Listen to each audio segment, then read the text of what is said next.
Welcome back, everybody, to the Chaplaincy on the Go podcast. I'm your host, Josh Zorhoff, and this podcast is brought to you by the Fearless Chaplaincy and my good friends at Care Portal.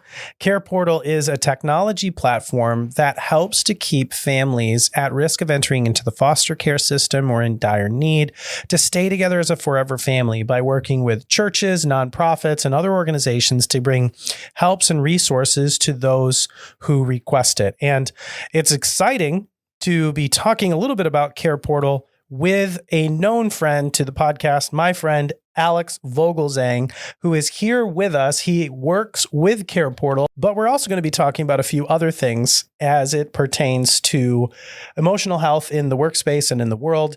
So Al, welcome to the podcast. Thank you, Josh. It is good to be back and good to be with you, bro. The last time, Al, you were with us on the podcast, you said, at some point, Josh, I think we should probably talk about empathy. And I earmarked that. And knowing that we were going to have season 2 of the podcast, I thought, as we kick this thing off and we enter into this next season of the podcast, it might be good for us to unpack empathy. And I know that's something that you're passionate about, something I'm passionate about, but it's also something that I think goes unnoticed in society. And so I thought it'd be great to just kind of dive in. And maybe to start, Al, tell us, before we begin, tell us a little bit about just Care Portal and where Care Portal is right now. What's it been like in Michigan with Care Portal over the last year? Give us a little bit of an update, and then we can dive right in. Yeah. Thanks, Josh. I am entering into my third year with Care Portal this year as the area director for Michigan. And it's just been so impactful to see what God is doing in West Michigan and the state of Michigan specifically. We, served over 800 we met over 800 requests last year for kids and families in crisis. And they were things ranging from car repairs to diapers to cribs and beds to winter clothing and after school activities. And we just have so many amazing partners here in West Michigan, from churches to agencies that are entering requests on behalf of families that they are working with. We're excited to kind of be at the beginning of another year here at the end of the first quarter already, if you can believe that. Crazy.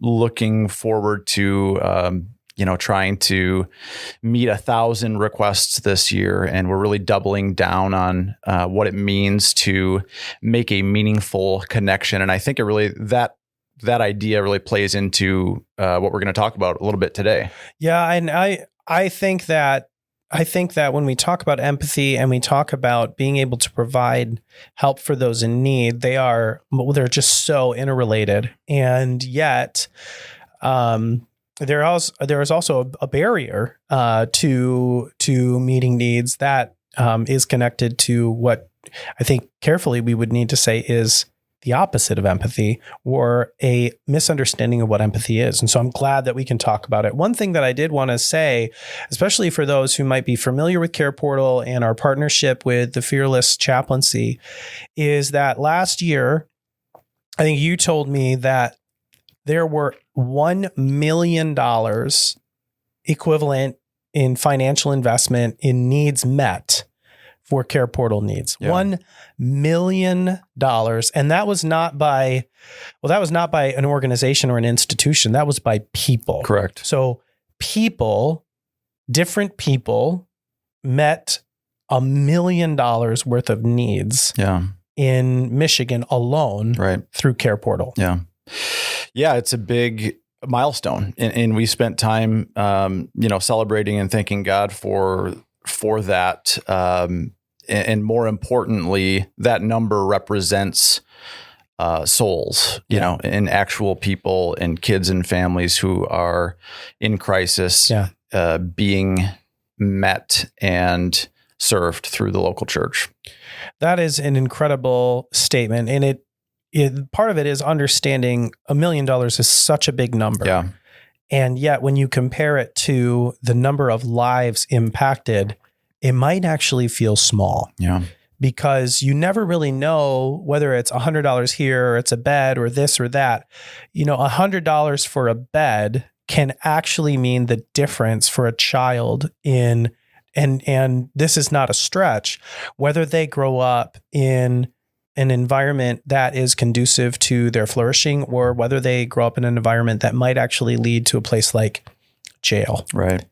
And that seems extreme, but a bed can actually make the difference between a productive life in society or one that actually moves towards brokenness and marginalization. Yeah. Yeah. And there's a lot of dots that connect that, safe sleep is super important, obviously, permanency, child well-being, just general kind of like you mentioned, flourishing and health of a child. So it's all connected and plays a big part in how children and families develop and are nurtured. I'm reading a book right now about poverty in America. And the author of the book has done extensive research just unpacking the nature of poverty in the U.S., what comes to be. And there are a couple of things that he threw out. One, which was really surprising, is that a lack of needs, of poverty is defined essentially by having a lack of the basic needs. So it's not necessarily a monetary amount. It is based on the society that you live in, the culture that you're in, the area that you live in. But if you essentially have to choose between food and basic needs, that's poverty. And I thought that was really interesting. But then he went on to say that if you have to choose between food and a bed, if you're in that and you're in a chronic state of that, your likelihood of staying in poverty is super high. And I think he said 30% of the people who are currently in prison right now are in prison because they cannot afford to post bail. And another 30% cannot afford the basic needs that they have. And it's actually better. It's better for them. They have more provision in prison than they do if they come back out. Yeah. And it just got me thinking. It got me thinking about Care Portal. It got me thinking about people. It got me thinking about children who are brought into a family system that is living under a certain threshold. And then it got me thinking about what needs to change in order for us to understand that how we see people in their known experience and how we relate to them and how we understand them in whether it's poverty, whether it is mental health, whether it is in crisis of life, whether it's illness, whether it's cancer, what needs to change in order for us to see and understand that people aren't always feeling the same way we're feeling inside. Yeah. And that brings us to the conversation of empathy. And the real question of how do we define empathy? Yeah. Yeah. I mean, I think, first of all, we'll probably get to this, but I think there's a real difference between sympathy and empathy. A couple things make that tricky. They sound the same, so we can use them interchangeably, even when we don't mean to. But they hold very different meanings. So I'm going to tell you what I think empathy is. When I think about empathy, like the easiest way for me to describe it, and then you can correct me, reel me in, add to, subtract from, whatever. But to me, empathy is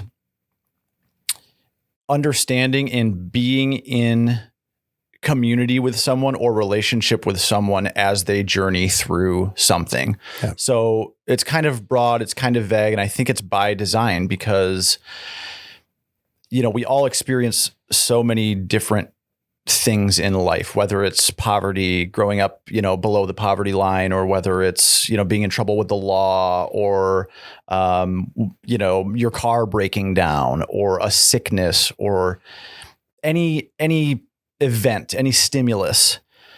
To be empathetic to that is to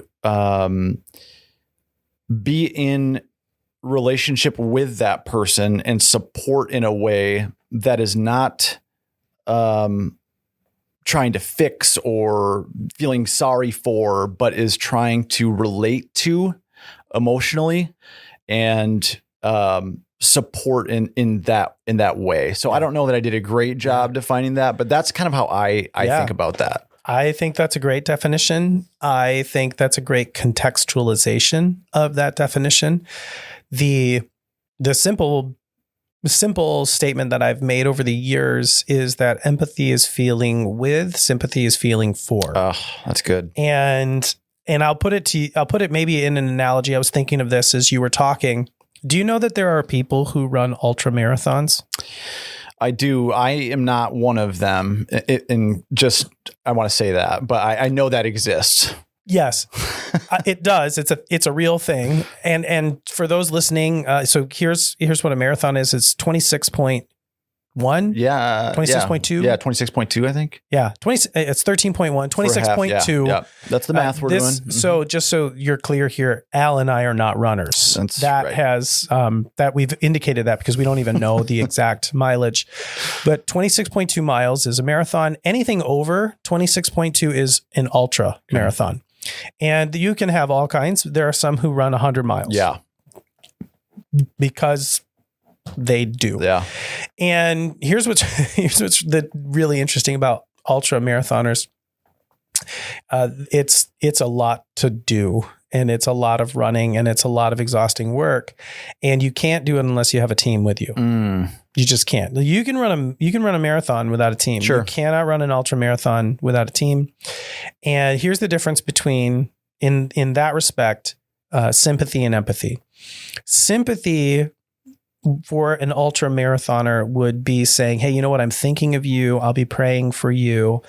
And I am wishing you the best as you run this 100-mile race. That would be sympathy. Empathy. And you need that. You need sympathy. You need people who are in your corner praying for you, maybe even sponsor you a little bit. I mean, you need that. You need supporters. You need encouragement. Ultra marathoners have people who run with them for short stints.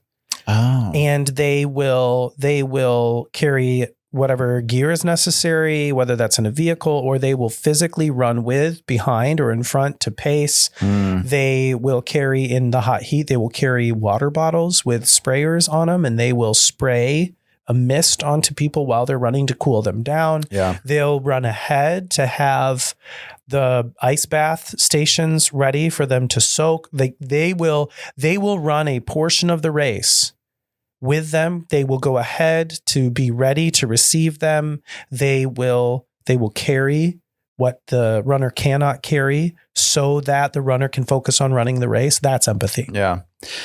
It's interesting as you're describing that, like this thought jumped out at me.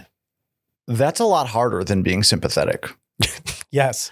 And I think like that's a recognition we got to make and say that's hard to do because it takes a lot more effort and intentionality to say, you know, that's how I'm going to support you and by running with you, by preparing ahead of you, the ice baths, carrying your water, so I think that just stuck out to me is like, that's a lot more work. Yeah. And it's a lot more work and it's draining. Yeah. It's draining because you actually have to run too. Right. You have to take the time off too. You have to spend the money too. Like wherever they're traveling, you have to travel too. Yeah. So there is a cost to it. It's harder. It's draining, and that needs to be recognized. And that's one of the reasons why people struggle with empathy. And it's easier to say, well, I'm going to be sympathetic and say, well, I want to be a person of empathy, but it's right now in this season, it's either easier for me to be a person of sympathy and not know that it's not empathy, or I just prefer to be a person of sympathy because empathy is much more challenging. Yeah. And I think there's a real draw. I mean, the race it's a good example of how those break down. It's unfair because people choose to run a race. Yeah. People don't choose to have cancer. Great distinction. People don't choose to have mental health. Yeah. This may seem like a controversial statement, but people don't choose to live in poverty. Yeah. They don't. Right. Those are realities that there may be choices that affect them. So, for example, cancer, you may choose to smoke. You may choose to eat certain foods that have certain ingredients in them. And it's a little bit of the adage of well, that causes cancer. It's well, what doesn't cause cancer? Yeah. They're actually finding right now, there's a book called Widen the Window. She unpacks how the lack of sleep, chronic lack of sleep, leads to inflammation in the body, which leads to poor mental health, the abilities to regulate. It also, they're finding that a lack of sleep, chronic lack of sleep, is carcinogenic to the body. So it increases your chance of cancer when you are not getting 7 to 10 hours of sleep at night. And so there are some factors, there are some factors. There are some maybe micro choices, or there's some habits that you can change that increase your likelihood of health, but cannot guarantee that you won't get cancer. So cancer happens. Yeah. Same thing with mental health. When you say to someone who's depressed, well, just don't be sad. Just think differently. Yeah. Just wake up and put on a happy face. Fake it till you make it. Right. People don't choose to be depressed. Yeah. It's a system of life circumstances, whether it's a high influx of stress or it's grief or there's seasonal affect, and you can take all the vitamin D you want and you can do all the sun lamps that you want, and you're still going to feel down. Yeah. Even if you exercise and do all the things, which we've talked about on the podcast, you're still going to feel down. You don't choose to be that way. Yeah. People don't choose to have high anxiety. Now, does your thinking process play a part in? Absolutely.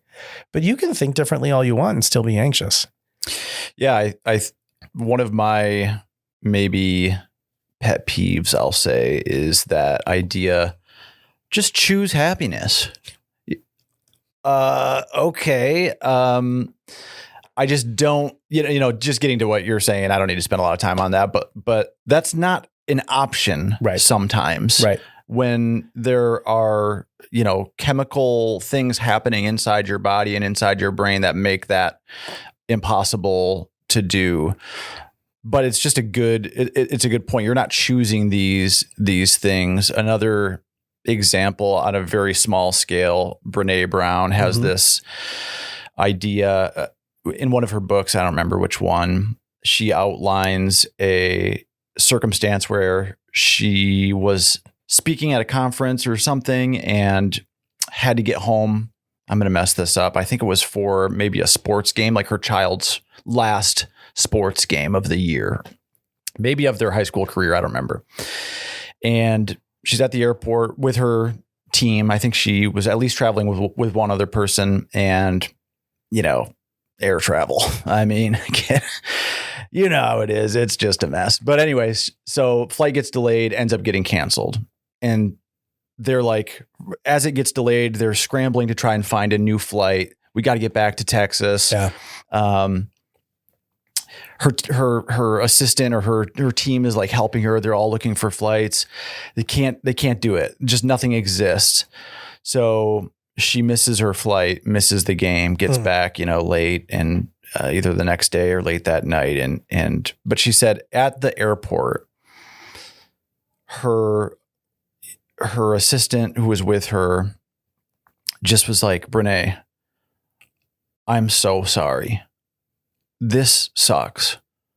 The truth is you're going to miss this game. And that is so hard. As a parent, I mean, all parents know, like, if there's something that you want to be engaged in, you want to support your child, and you miss that.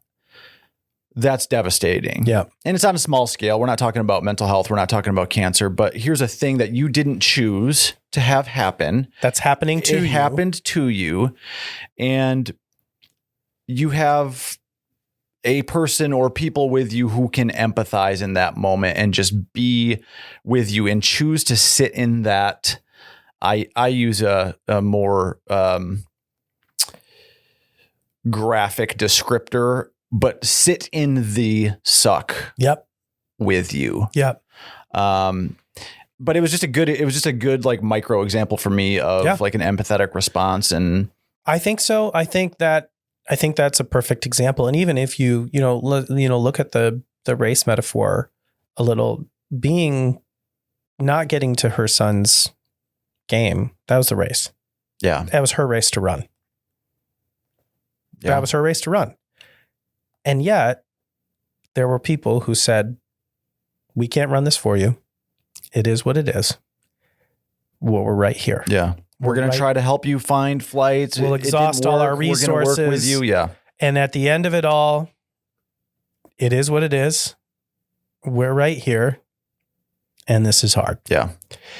And at a foundational level, I think empathy is realizing that what is hard for somebody else can be hard for you to a degree. And you can sit in it. You can help. And that's good. Yeah. Yeah. That means something. That means something to people. I think I've been on the receiving end of empathy a lot of times, obviously, and it's shaped how I try to empathize, and I fall down, Sure. right? We all do. We all trip and miss. But my Midwest field director just lost her mom after just a devastating battle with cancer and other health issues. And I just remember being on the phone with her and with my field director and just saying, Olivia, I'm so sorry. I'm here with you. I want to be available for you. And we would just talk. She would tell me stories about her mom, and we would pray and we would cry together. And at some point I'm like crying more than Olivia, classic me. I mean, if you know me, that's not unusual for me, but, and I'm like crying more than she is. And I was like, I'm not trying to make this about me, Olivia. I promise. I'm sad. I'm sad for you. And with you. Yes. Yeah. And she was so appreciative of that. And again, this isn't like a pat me on the back because I empathized with someone, but it's to your point, you can be in that with and feel that with. Yes. Yes. And let's take it a step further. You'd never met her mom. Correct. So you can actually access emotions with someone, even though you have no emotional connection to what it is that they're going through. And I think that's the key to empathy, is learning how to unlock and open yourself to an emotional experience that you may not be familiar with. It's one of the reasons why, and I've done some grief counseling over the years. I've journeyed with people through grief. And if you've been listening to the podcast at all, you might have heard me talk about this with a couple of people going through grief. It's one of the reasons why people say, albeit well-intended, some of the silliest things, and that's the kindest way I can put it, some of the silliest things when you're talking with someone who's grieving. Yeah. So, and I had this in November. I know you were a part of this journey with me, a family from the church.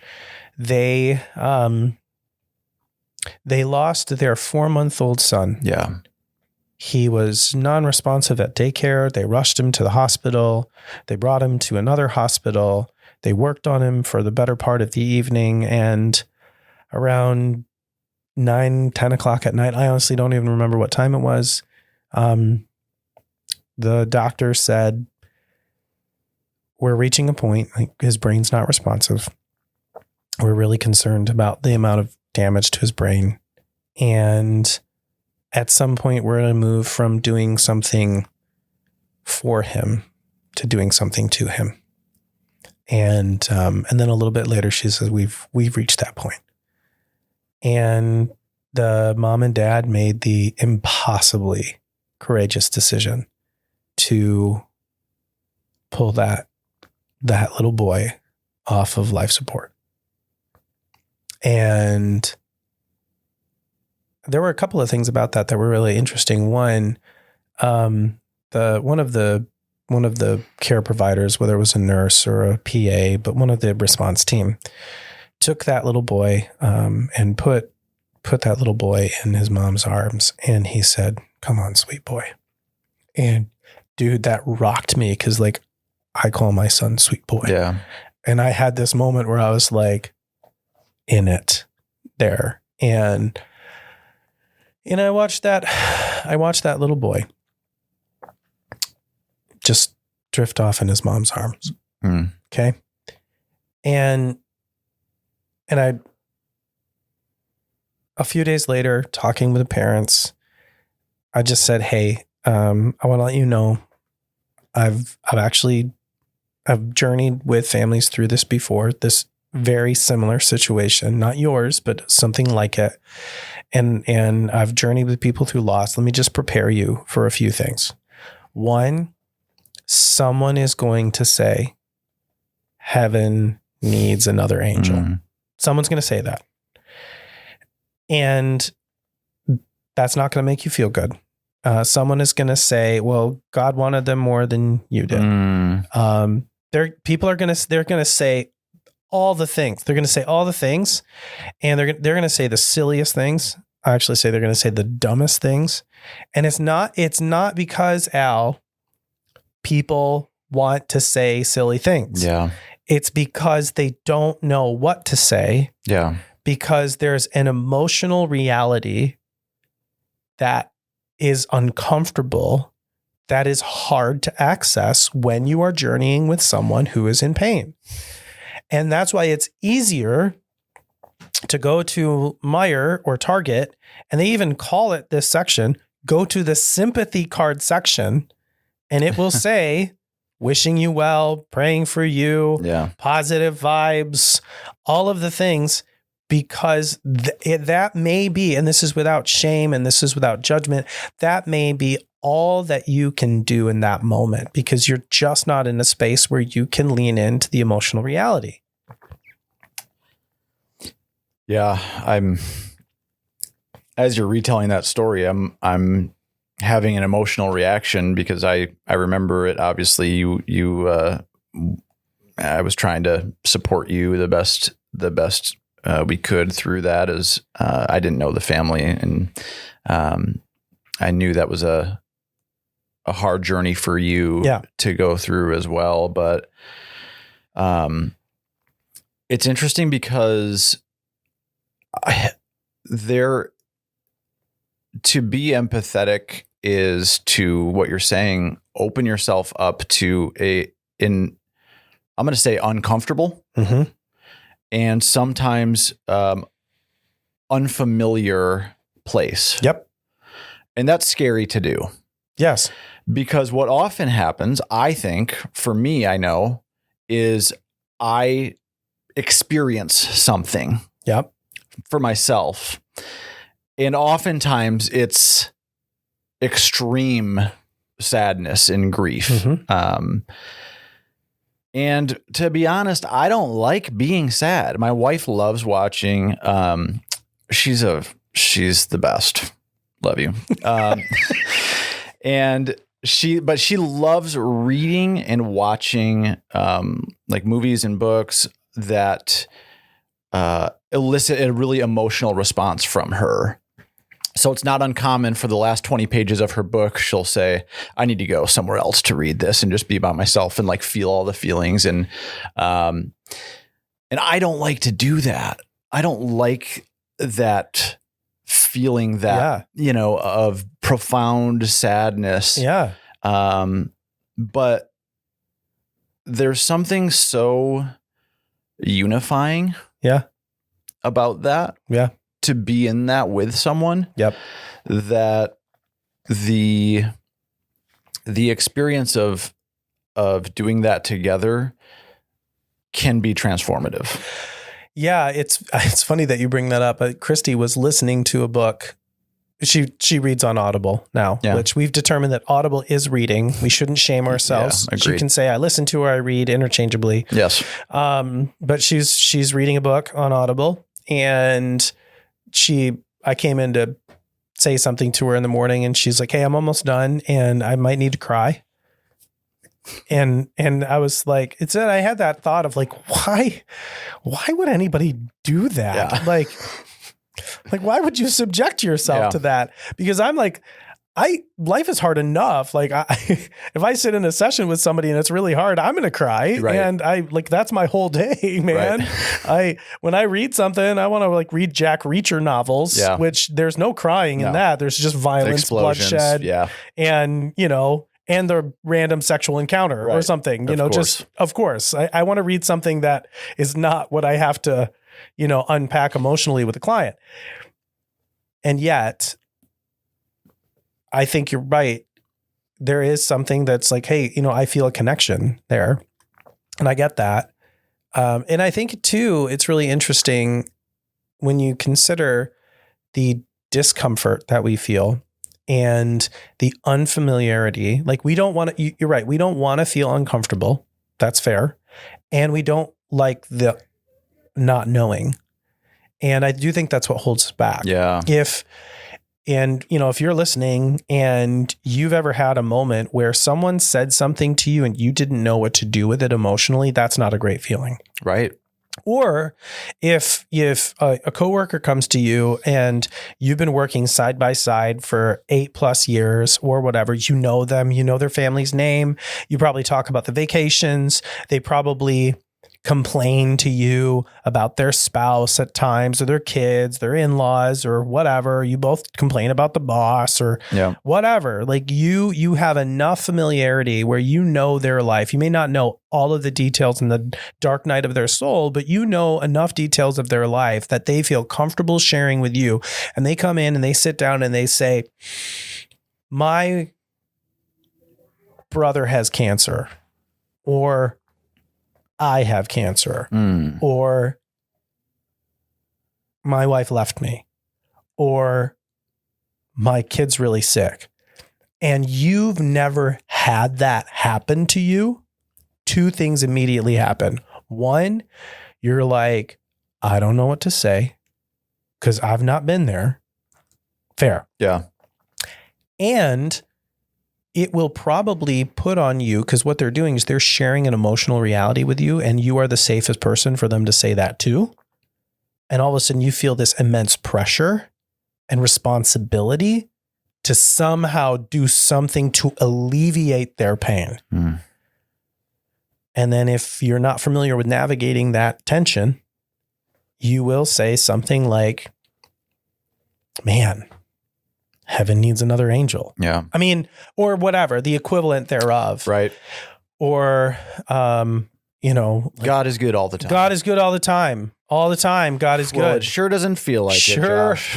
Right. And that is true. In fact, I was talking with somebody a while ago who attends church, and there's a song called "The Goodness of God." I don't know if you've heard it.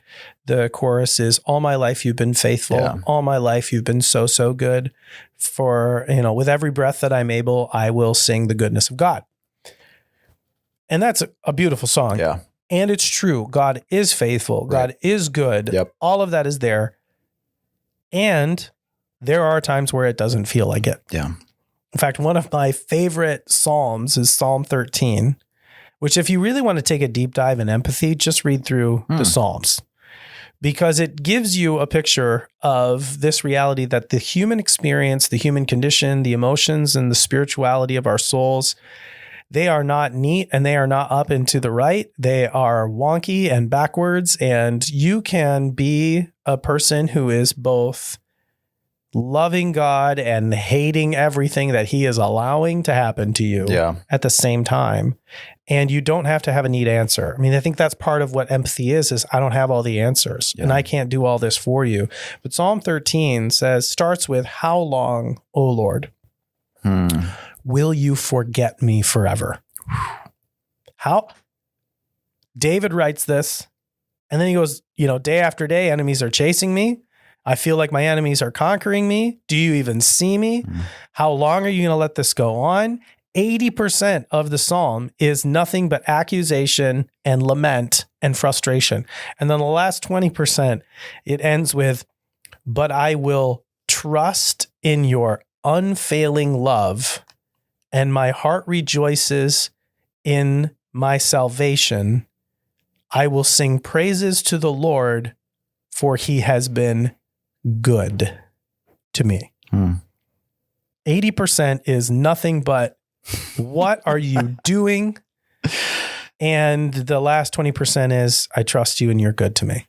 And that for me helps me understand and frame, well, what is empathy really? Yeah. Empathy is giving the space to someone who is hurting, to someone who's suffering, to someone who's struggling, giving them the space and the dignity for them to feel how they feel without telling them that it's wrong. And then, to the best of my ability, try to feel what they're feeling in the moment, and then ask the question, what do they need and how can I help? And it doesn't have to be what I do, doesn't have to be what you do. Right. It doesn't. And it can't be, because I'm not you and you're not me.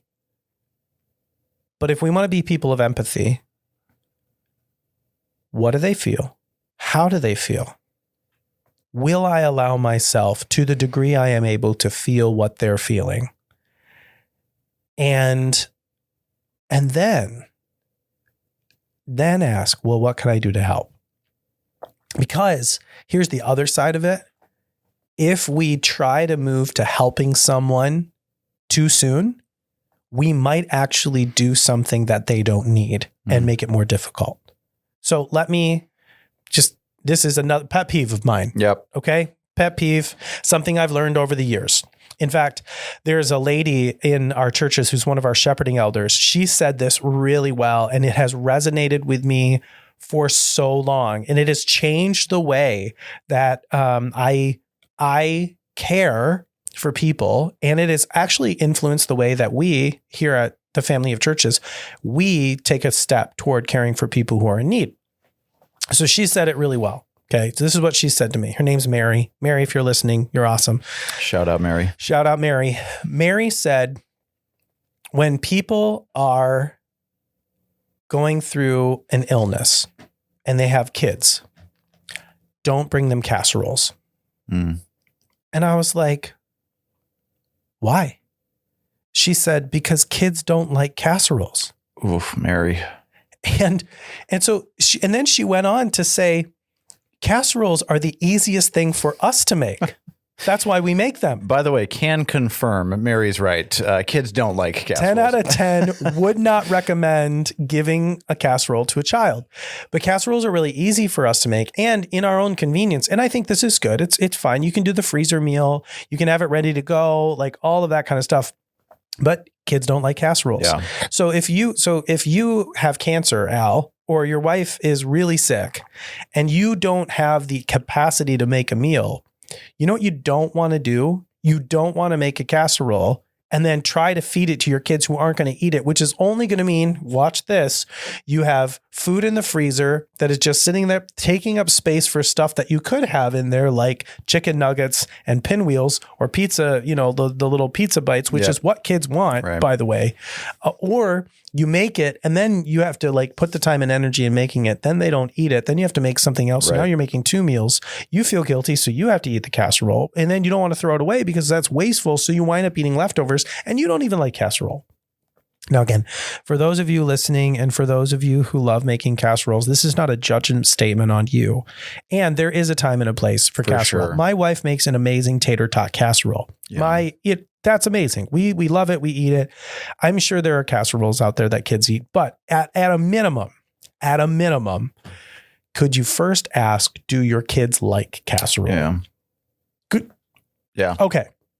Cool. But then she was like, you know what? You know what we should do? Instead of making casseroles, we should take the amount of money that we would spend on making a casserole and just buy them a pizza. Yeah. I was like, dang, Mary, dang. And you know what's even better than that? And this is what we've been doing. We do Grubhub gift cards. Yeah. Thank you, technology. Thank you. You can go online. You don't even have to go to the store to buy it. You can go on digitally. You can send someone a Grubhub gift card and you can say, hey, you know what? Order what you want and have it delivered. Yeah. Because by the time it's all said and done, it's probably going to cost me the same amount of money. I'm going to spend $25 to $50 on buying stuff that's close to it now, with groceries and canned goods being like $1,000 more than they normally are. Right. That's an over exaggeration, but you get my point. Got it. Tracking. It feels that way. Yeah. But by the time I'm done getting all the groceries, I'm probably going to spend $50 to $60. So why not just give you a $50 gift card to Grubhub and say, go to town, get Red Robin. Yum. Yeah. I like Mary. I like Mary a lot. And this is part of the point, and this is why Mary understands, because Mary's been through something where like she had to think about that. Yeah. And this is my whole point. If you don't first take the time to feel what the person is feeling, because if you've never been there and it's uncomfortable, the first thing you have to do is allow yourself to feel what they're feeling to the degree you can. And then just sit in it with them. Don't try to fix it. Don't try to understand it. And here is something that I've learned. In fact, my one of the men who counseled me and mentored me in counseling told me this. I'll never forget it. If you listen long enough, people will tell you what they need. If you sit in it with someone else and you simply listen long enough, they'll tell you what you need. Yeah. I mean, be like, oh, I am so tired. Yeah. Oh, I'm hungry. I got to get the kids something to eat. No problem. Hey, here, how about this? How about I watch the kids, you go rest, and we'll order a pizza. Like, yeah. Cool. Because I think in the casserole is such a great example of our inherent need to help, want to help, desire to help. It's like, oh man, they're hurting. Let's make a casserole. Like, let's take one thing off of their plate so they don't have to worry about it. That's a great desire. If you do a little bit of work of empathy on the front end, you might find that that's not exactly what they need. Yeah.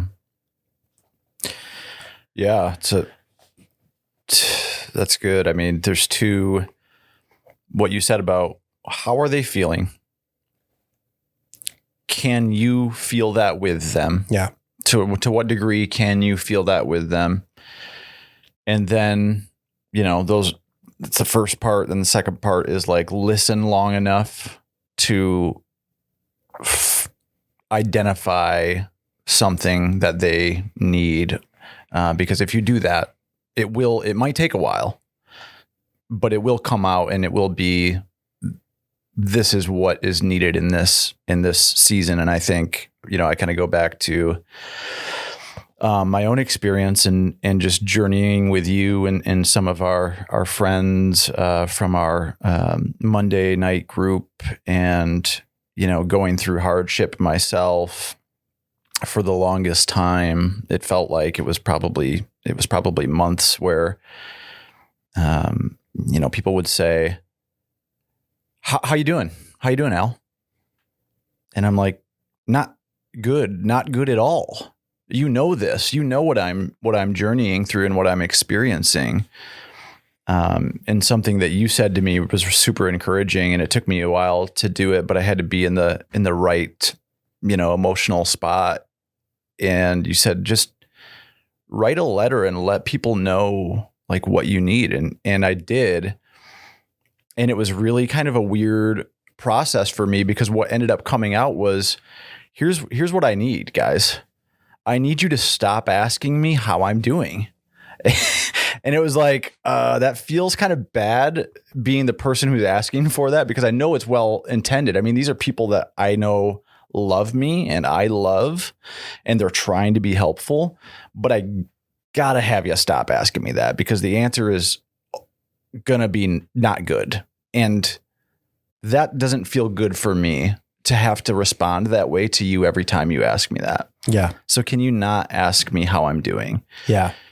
What you can do is, X, Y, and Z, or pray for me, give me opportunities to hang out with you, ask me if I want to go to lunch. I'm probably going to say no a lot, and I need you to not take that personally. Yeah.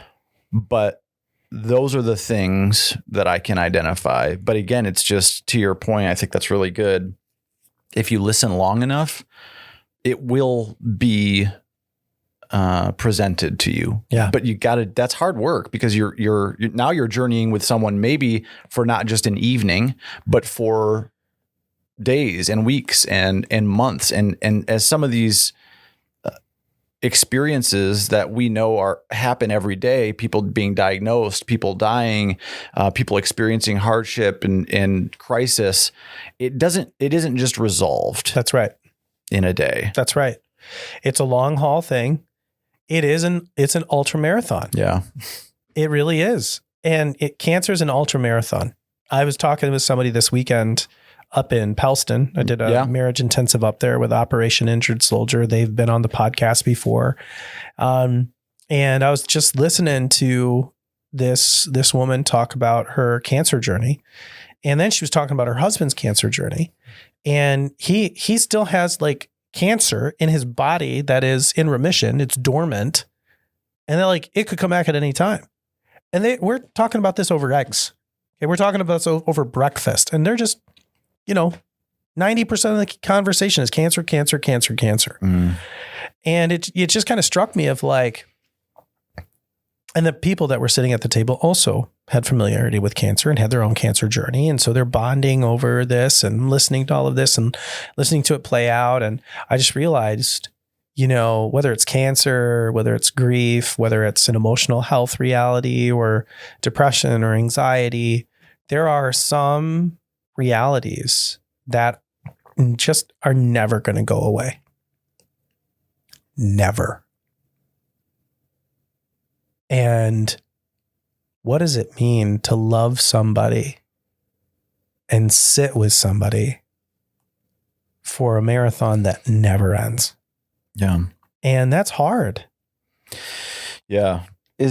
Am I right in remembering or thinking about this correctly? Jewish culture, when a family member passes away, anybody passes away. Yeah. The community will come together and sit Shiva. Yeah. Is that right? Yeah. And that to me is like a good illustration too of being like, we are going to sit in your home with you. Yep. And mourn. Yep. And be in community. And maybe here's the thing. Maybe we're not going to know the right thing to say. So you know what? We just won't. We just won't. We'll just be. We don't know what to say. So we're just going to, how about this?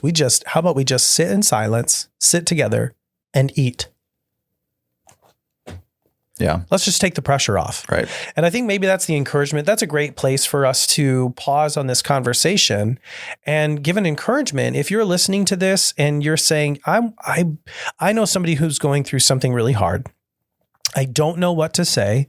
I'm probably more guilty of sympathy than I am of being a person of empathy. That's not to say sympathy is bad. We need sympathy too.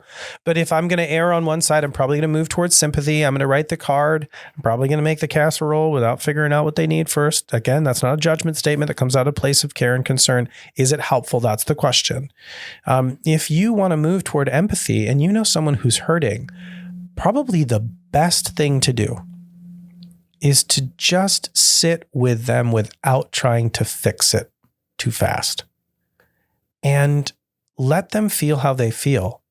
And to the degree you're capable of, you're comfortable with, push the envelope a little bit, allow yourself to feel that way. Just, and don't try to talk about it too much. Just feel it. And that may be easier or harder for you, depending on the emotional experience you grew up in and how you process through emotions. And then just listen.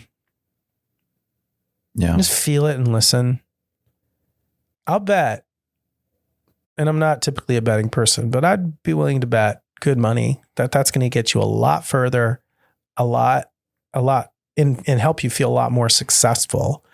And honestly, probably make you and them feel better. And I think probably one of the things I've learned over the years in talking with people who are going through loss and grief, and when I don't know what to say, I just say, you know what? I don't know what to say. I don't have the words. So I won't. Yeah. But I'm here. Yeah. And I think as humans, we can all kind of resonate with that and say, there are times in our lives where if you're saying that to me, Josh, Al, I'm sorry that you're journeying through this. I don't have any idea what it's like for you. And I don't know what to say. I'm going to say, I don't know what to say either. Right. Thanks. So that's okay. Right. And so I'm just saying the person on the receiving end is like, that's not going to be oh, well, you're useless. Then stop being empathetic with me. You know, like it's get out of my circle. That's not how it's received. No. Like that is acceptable. And it's probably the only acceptable thing. Yeah. Because everything else that you might say, no matter how well intended or how good it is, if you're not certain that that's what they need, it's going to come off as a platitude or as just something you had to say to make yourself feel better and not necessarily help them feel better, ease your own anxiety as opposed to meeting them in their grief. Yes. So takeaways from this: 1, empathy and sympathy are different. 2, that empathy is really a sign that you want to journey with someone. And if you don't know what to say, don't. And just sit in it and listen. Yeah. That's going to get you a lot farther into empathy. This has been just a super great conversation. Yeah. We're going to do another one of these in a couple of weeks and talk a little bit more about how do we see empathy play out, I think, in society, in different areas, what makes a society of empathy, and how do we maybe engage in that in the kingdom of God, and maybe even look for opportunities to engage in Care Portal. I think that'd be a really, really fun conversation. So Al, thanks so much for this. Thanks for having me, Josh. And you know what? I'm going to give you the last word here, Al. Wow, I feel a lot of pressure to say something smart and funny, but I'll just say I am so grateful to be doing this with you and having this conversation, and I look forward to the next one. Thanks, Al, and thanks, everybody. We will talk with you later.